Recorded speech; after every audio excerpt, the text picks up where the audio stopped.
అమ్మ మాటలకు అందనిది అమ్మ ప్రేమ. అమ్మ గురించి ఎంత చెప్పినా తక్కువే. పుత్తిళ్లలో పసికందుని చూసి ప్రసవ వేదన మరిచిపోయేది అమ్మ. కడుపులో నవమాసాలు మోసి ఎన్నో సంఘటనలు ఎదుర్కొని తన రక్త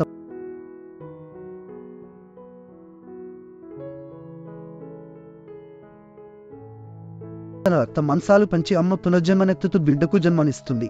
బ్రహ్మ సృష్టించిన వాటిలో అమ్మను మించిన అపురూపం లేదు.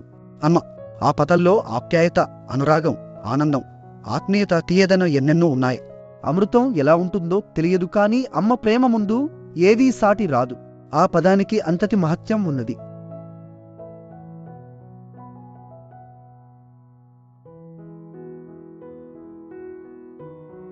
అంతేకాదు, దేవుడు అన్ని చోట్ల తాను ఉండలేక అమ్మను సృష్టించాడు అంటారు.